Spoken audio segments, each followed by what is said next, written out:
नमस्कार. माझे नाव यशवंत कोळी.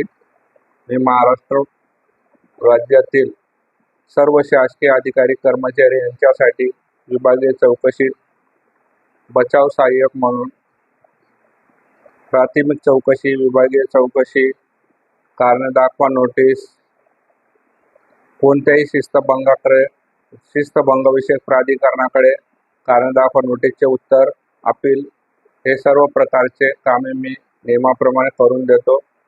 माझे संपर्क कार्यालय ठाणे रेल्वे स्टेशन, प्लॅटफॉर्म क्रमांक 10 चे बाहेर, बिल्डिंग नंबर 4, ठाणे कोपरी येथे आहे. आजचा विषय आपला निलंबन. महाराष्ट्र नागरी सेवा नियम निलंबन प्रकरण 4 या बाबतीत मी आपणास आज निलंबनाचे सर्व प्रकार किंवा निलंबन कशासाठी लादले जाते, निलंबन काय आहे याबाबत प्रत्येक गोष्टीवर विस्तृतपणे माहिती सांगणार आहे. महाराष्ट्र नागरी सेवा नियमाप्रमाणे निलंबन हे सक्षम प्राधिकारी लादू शकतो. काही अटीतटीच्या प्रसंगी दुय्यम अधिकारी सुद्धा लादू शकतात, परंतु निलंबन ज्या वेळेस ते दुय्यम अधिकारी लादतात त्यावेळेला त्यांनी जे सक्षम प्राधिकरण असतं त्यांना ते त्वरित कळवलं पाहिजे, त्यांना ती माहिती दिली पाहिजे. महाराष्ट्र नागरी सेवा 1979 मधील प्रकरण 2 निलंबन आदेश देऊ शकणारे सर्वसाधारणपणे त्या अटी व नियम दिलेले आहेत. निलंबन कुठल्या परिस्थितीत केलं गेलं पाहिजे, निलंबनाच्या कुठल्या गाईडलाईन आहेत याबाबत विस्तृतपणे माहिती देण्यात आलेली आहे. शासकीय कर्मचारी किंवा कर्मचारी याच्या विरोधात शिस्तभंगाची कार्यवाही करण्याचे शिस्तभंग अधिकारी यांनी ज्यावेळी योजलेले असेल अशा वेळेस एखाद्या अधिकारी कर्मचाऱ्याविरुद्ध एखादा गुन्हा दाखल झाला असेल किंवा काही शिस्तभंगाची गंभीर बाब प्रलंबित असेल अशा वेळेला नियुक्ती प्राधिकरण किंवा शिस्तभंग विषयक अधिकारी निलंबनाचा आदेश अधिकारी कर्मचारी यांना देऊ शकतात. जे अधिकारी कर्मचारी हे राज्याच्या सुरक्षिततेच्या दृष्टीने अपायकारक ठरणार आहेत असे ज्यावेळी नियुक्ती प्राधिकरण किंवा शिस्तभंग विषयक अधिकारी यांना त्यांच्याबाबत सक्षम पुरावा व त्यांच्याबाबत गोपनीय माहिती किंवा त्यांच्याबाबत एखादा दुय्यम अधिकारी ज्यावेळेस अहवाल पाठवतील त्यावेळी अशा अधिकारी कर्मचारी यांना ते त्वरित निलंबन आदेश बजावू शकतात.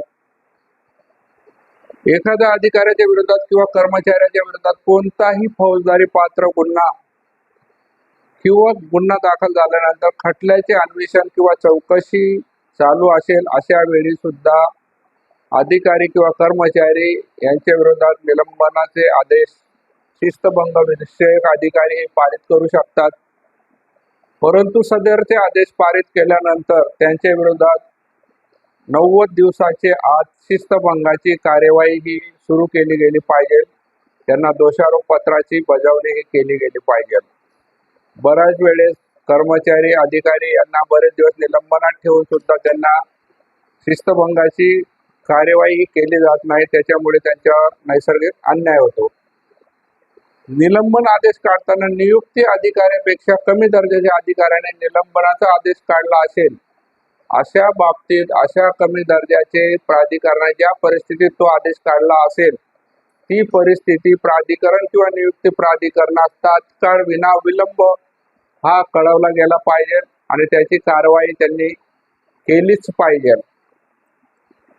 निलंबन आदेश पारित करताना शासकीय अधिकारी किंवा कर्मचारी फौजदारी आरोपावरून किंवा अन्य कारणावरून 48 तासाहून अधिक काळ पोलीस कोठडीत किंवा न्यायालयीन कोठडीत ठेवले असेल तर त्यांना अटकेच्या ठेवलेल्या दिनांकापासून निलंबन आदेश हा बजावला गेला असे मानण्यात येईल.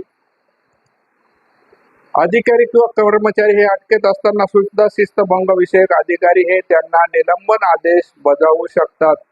बऱ्याच वेळा असा अधिकारी कर्मचारी यांचा गैरसमज आहे की ते न्यायालयीन कोठडीत आहेत किंवा पोलीस कोठडीत आहेत, अशा वेळी निलंबन आदेश हा बजावता येत नाही असे नाही. तर शिस्तभंग विषयक अधिकारी किंवा नियुक्त प्राधिकरण यांना निलंबनाचा आदेश हा बजावण्याचा पूर्णपणे अधिकार आहे. अधिकारी किंवा कर्मचारी यांच्या विरोधात न्यायालयात केस चालवून त्यात अधिकारी किंवा कर्मचारी यांना सिद्ध अपराध ठरवण्यात आला असेल किंवा 48 तासाहून अधिक मुदतीच्या कारावासाची त्यांना शिक्षा झाली असेल, अशा वेळेस सुद्धा त्यांना कमी कालावधीची जरी शिक्षा झालेली असेल तरी ते त्यांना शिस्तभंग विषयक अधिकारी हे निलंबन आदेश बजावू शकतात. तशी नियमामध्ये तरतूद करण्यात आलेली आहे.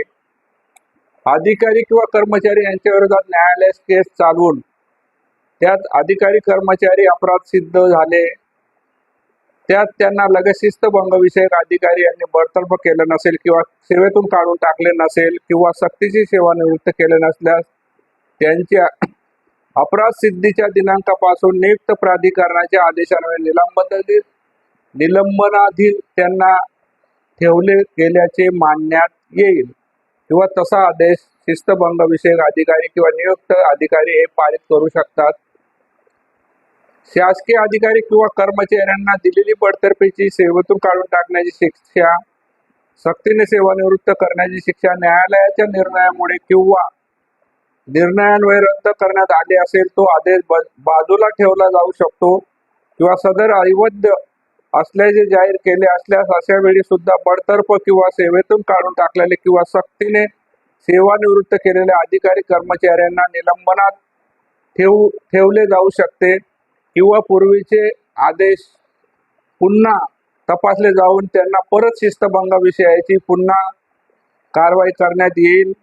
त्यात